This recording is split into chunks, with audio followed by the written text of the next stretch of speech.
Hello viewers, आज मैं आपको 10th क्लास का मैथ्स का इम्पोर्टेंट चैप्टर कराने वाला हूँ जिसका नाम है ट्रिग्नोमेट्री। कैसे हैं सभी मेरे व्यूअर्स? उम्मीद है सब ठीक होंगे। और आज मैं आपको जो अपने चैनल पे वीडियो लेकर के आया हूँ वो है मैथ्स की 10th क्लास की ट्रिग्नोमेट्री की वीडियो, त्रिकोणमिति की वीडियो। इसके बारे में हम पढ़ेंगे।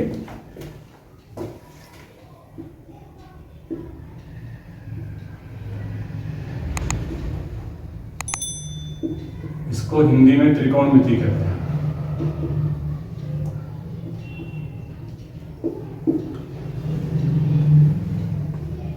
जैसा कि इसके नाम से ही पता चल रहा है, ट्रिग्नोमेट्री जो है ये एक ग्रीक वर्ड है, ग्रीक शब्द है। तो ग्रीक लैंग्वेज में ट्रिग्नो का मतलब क्या होता है? ट्रिग्नो का मतलब होता है 3 साइड्स, और मैट्री का मतलब होता है कैलकुलेशंस। त्रिकोणमिति में हम क्या करते हैं? 3 साइड्स के द्वारा कैलकुलेशन करते हैं। कैलकुलेशन कैसे? जैसे आप एक अंदाजा लगाइए, कोई ऊंची मीनार है। ये ऊंची मीनार को जब आप इधर से देखते हैं,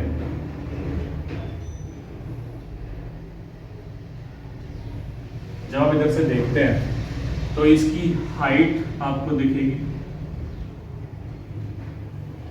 या इसको आप कहोगे कि ये इतनी लॉन्ग है। लॉन्ग भी कह सकते हो, लंबी मीनार है, लेकिन इसको दूरी नहीं कह सकते क्योंकि ये दूरी नहीं। लंबाई कह सकते हैं, हाइट कह सकते हैं। लंबाई का मीन्स कि आपको ये जो ट्राइंगल है, इस ट्राइंगल का ये जो लंब आपको पता है। अगर हम बहुत पहले जाएं, ये जो नाम दिया गया है लंब, या इंग्लिश में परपेंडिकुलर,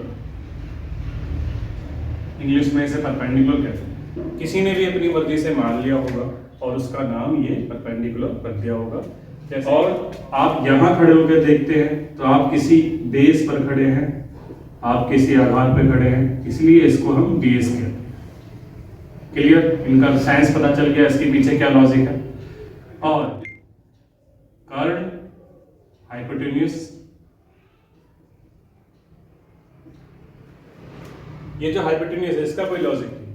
सबसे बड़ी साइड है, बस इसको आप कर्ड या हाइपोटेन्यूज कहते हैं।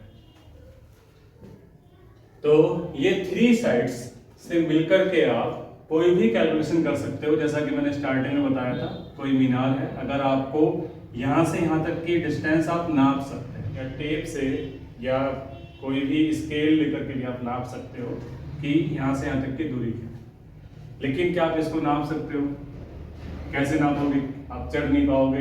कोई भी मतलब कॉमन जो चीज़ है उसको यूज करके आप इसकी हाइट को नहीं मेजर कर सकते। उसको मेजर करने के लिए ही त्रिकोणमिति को बनाया गया है। त्रिकोणमिति को खोज इसी तरीके से दी। तो अब हम बताते हैं कि इसको कैसे कर सकते हैं। अगर आपको ये एंगल पता है, ऑब्जर्वर जहाँ पर खड़ा हुआ है उसकी तरफ से अगर आपको एंगल पता चल गया, ये एंगल तो हमेशा 90 का होता है जो 10th क्लास के लेवल तक है, तो उसमें आपको हमेशा राइट एंगल दिया जाता है। राइट एंगल से आप किसी भी 3 साइड्स में से कोई भी एक साइड आपको दे रखी हो, एंगल पता हो, तो आप तीसरी साइड को पता कर सकते हैं या दूसरी साइड ही पता कर सकते हैं। तो सपोज अगर आपको ये 30 डिग्री दे रखा है और आपको ये बेस पता चल चुका है, तो आप ये आराम से पता कर लेंगे। कैसे पता कर लेंगे? जैसे हम पता चल चुका है हमें कि ये हाइपोटेन्यूज है, अब मैं इसे एच लिखता हूँ। हिंदी में अगर कहेंगे तो इसे के लिख लेंगे। बेस है, इसे मैं बी लिखता हूँ। परपेंडिकुलर है, इसे मैं पी लिखता। तो पुराने जमाने में जब मैथमेटिशियन या जितने भी इंटेलिजेंट लोग थे, सबने मिलकर के ये सोचा कि 3 साइड्स में से अगर 2 साइड्स ले ली जाएं, जैसे हमने लिया h अपॉन में e, तो उसे हम क्या कहते हैं? या इसका उल्टा p अपॉन में h, या फिर b अपॉन में h, या h अपॉन में b, और ये बचा है p अपॉन में b, b अपॉन में p। इस तरीके से अगर 2 साइड्स का रेशो आपको पता चल जाए तो उसको एक नाम दिया। क्या नाम दिया उसको? नाम को हम कैसे पता करते हैं? तो सबसे पहले मैं आपको कहूँगा कि आप यहाँ लिख लो, इसको बताएंगे भी। यहाँ लिख लो आप एस से सोना होता है, सी से चांदी और टी से तोली। सोना,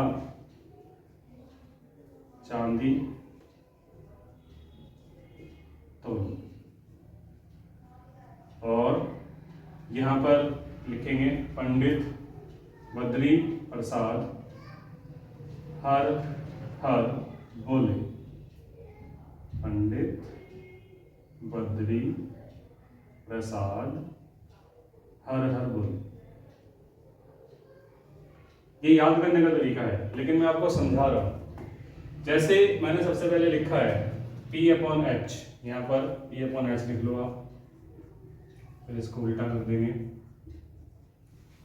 तो यहां से हमें पता चला कि P/H जो है वो S है। S का मतलब होता है कि ये साइन है, P/H साइन। लेकिन ये साइन ही क्यों है? इसका रीजन, कोई रीजन नहीं।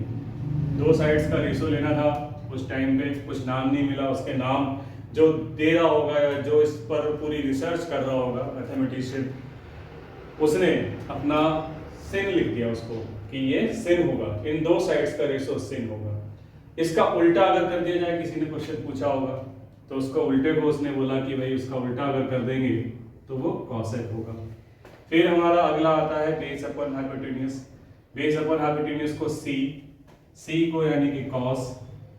तो ये भी इन दो साइड्स का रेशो है, बेस का और हाइपोटेन्यूस का। इन दो साइड्स का रेशो, उसे हम कॉस कहते हैं। इसका कोई लॉजिक नहीं है, सिर्फ ये कि इन दो साइड्स के रेशो को एक नाम देना था, तो इस नाम से अब उसे हम कॉस के नाम से जानते हैं।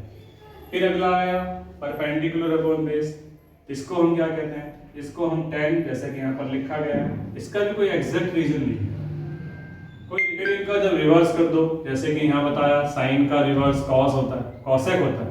कॉस का रिवर्स उसका नाम दे दिया उसने सेक।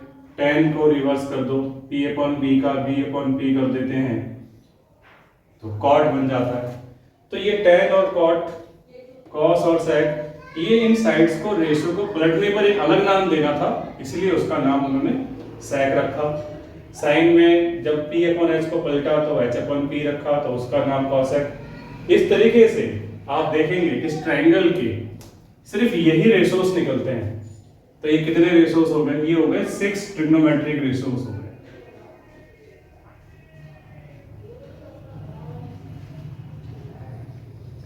सबसे पहला आपका साइन, फिर कॉस, फिर tan, सेक, कॉसेक और कॉट।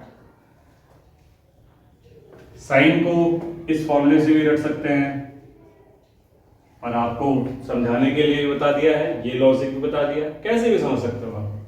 साइन का P/H, कॉस का B/H, tan का P/B, फिर जैसा मैंने बताया कि ये इसका रिवर्स होता है, सेक का H/B, कॉसेक का H/P, ये इसका रिवर्स होता है, और कॉट का ये B/P। ये हमने इस लॉजिक को पूरा किया। इसके बाद इसमें और भी कुछ आता है।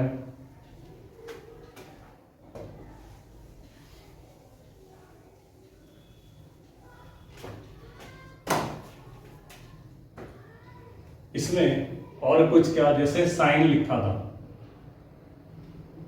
अब उसने P/H लिखा, तो अगर यहां पर P/H है, इसकी जगह पर अगर tan है हमारा P/B, इसको आप S से डिवाइड कर देते हो, इसको भी S से कर देते हो, तो P/H ये हो जाता है साइन, ये हो जाता है कॉस, तो ये tan का फॉर्मूला आ गया। ऐसे ही कॉट का भी है। कॉट का होता है इसका उल्टा, यानी कि B/P, इसको भी आप S से डिवाइड कर दो, S से डिवाइड कर दो, तो जैसे कि यहाँ पर आप देख रहे हो cos B/H है, तो B/H की जगह पर cos आ जाएगा। P/H है तो ये sin आ जाएगा, sin बोलो साइन बोलो, ये cot का आ गया, tan का आ चुका है, cot का आ चुका है, जो हमने पहले करे थे कि जो sec होता है वो 1/cos होता है और जो cosec होता है वो 1/sin होता है। तो यहाँ से और फॉर्मूले आ जाते हैं। अगर हम इन दोनों की मल्टीप्लाई कर दें तो क्या होगा, sec थीटा को cos थीटा से मल्टीप्लाई कर दोगे 1 आएगा, cosec को sin से मल्टीप्लाई कर दोगे तो 1 आएगा। ऐसे ही tan भी है, tan को cot से मल्टीप्लाई कर दोगे तो भी 1 आएगा। तो ये इस तरीके से नई नई डिस्कवरीज होती रही, नए नए फॉर्मूले बनते रहे। ऐसे ही हमारे जो चैप्टर है उस चैप्टर में हम पढ़े